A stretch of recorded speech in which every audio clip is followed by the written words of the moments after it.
প্রশ্ন করেছেন সুদীপ পাখিরা।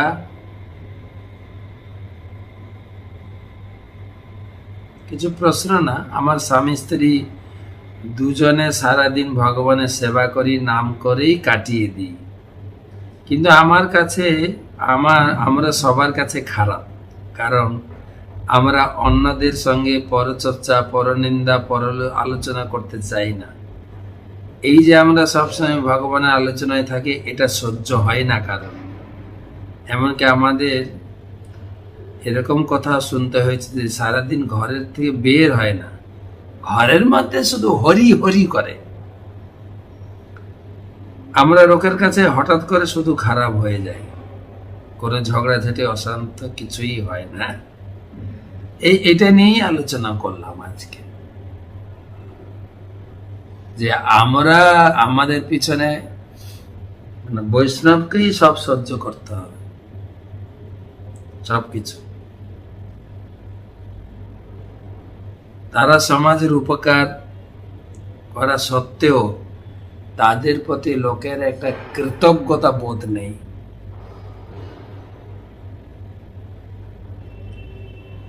সুতরাং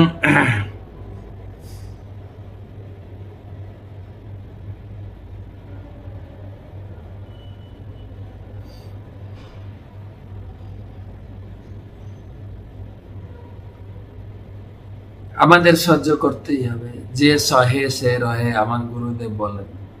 সহ্য কেবল বৈষ্ণবকেই করতে হবে।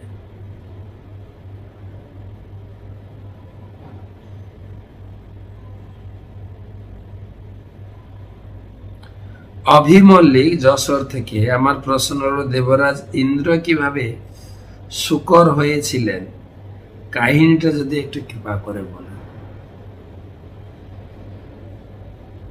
হ্যাঁ, এটা থেকে শিক্ষা লাভ করা যায় যে গুরুর চরণে যাতে কোনো রকম অপরাধ না হয়। ছিল ভক্তি সিদ্ধান্ত সরস্বতী ঠাকুর এই কাহিনীটাকে তুলে ধরেছে।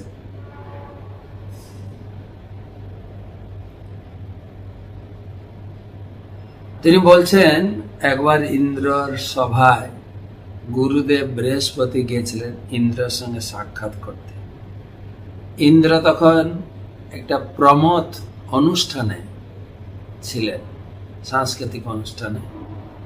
তো গুরুদেব এসছেন, তিনি খেয়াল করেন, এতটা অনুষ্ঠানে আনন্দে মগ্ন ছিলেন, গুরুদেবকে স্বাগত জানাতে তিনি পারেননি। যার ফলে গুরুদেব বৃহস্পতি সেখানে অসন্তুষ্ট হয়ে সভা ত্যাগ করে চলে যান। সেটা হয়ে গেছে অপরাধ। সেই অপরাধের ফলে গুরুদেব তিনি আড়াল হয়ে গেলেন। ইন্দ্র পরে বুঝতে পারলেন যে গুরুদেবের চরণে অপরাধ হয়ে গেছে। তখন ইন্দ্র গুরুদেবকে খুঁজেও পান, এবং গুরুদেব অভিশাপ দিয়েছিলেন, তুমি শুকর হয়ে জন্মগ্রহণ করো। শুকর হয়ে গেছিলেন, কিন্তু শুকর জনিতে তিনি সবকিছু ভুলে গেছিলেন। শুকর জনিতেই তিনি ট্রেনে পড়ে থাকতেন বহুকাল। শুকর জনি ভোগ করার পরে যখন পাপ থেকে মুক্ত হবেন, ব্রহ্মা চাইলেন, তোমার অভিশাপ সম্পন্ন হয়েছে, তুমি চলে আসো। ব্রহ্মা নিতে আসলেন। শুকর জনিতে সে ভুলেই গেছে যে আমি ইন্দ্র ছিলাম। ব্রহ্মা বললেন, আরে তুমি শুকর না, ইন্দ্র, স্বর্গের সেই নন্দনকানন উপভোগের জায়গায় তুমি এখানে পড়ে থাকলে হবে না, তো চলো। শুকর তখন তাড়া করছে, কি উল্টা পাল্টা বলছে, ইন্দ্র আমি ওসব বুঝি না। অনেক হিত উপদেশ দেওয়া সত্ত্বেও শুকর বুঝল না। তখন ব্রহ্মা তার সন্তানদের মারলেন, স্ত্রীকে মারলেন। তারপরে তার ধীরে ধীরে হোশ জ্ঞান হলো। তখন ব্রহ্মা তাকে ফেরত নিয়ে গেলেন স্বর্গলোকে। তা আমরা যখন যে যোনি প্রাপ্ত হই সেই যোনিতেই ভুলে যাই,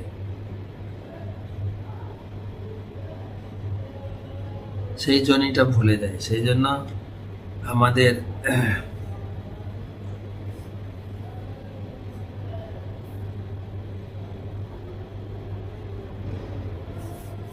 শুকর কি বলে, ভগবানের কাছে প্রার্থনা করতে হবে যে না, আমরা যে যোনিতে থাকি সেই যোনিটাকেই সবকিছু মনে করি। যেমন আমি ছেলে, আমি মেয়ে, এই জীবনে যতই আমরা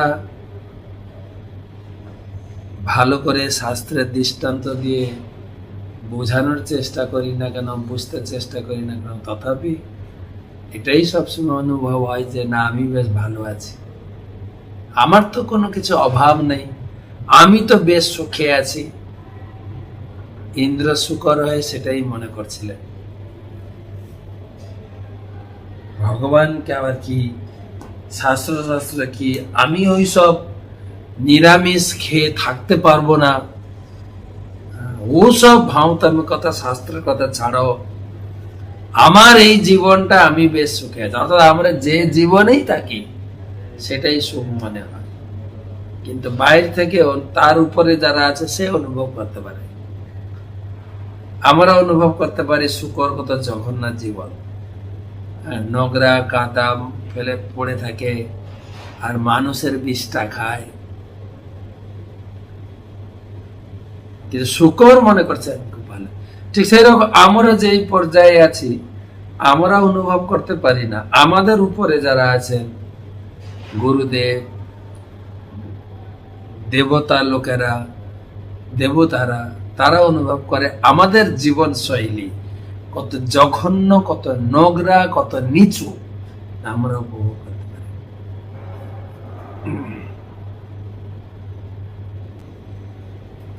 লাস্ট প্রশ্ন, তেবারতি মিথ্যা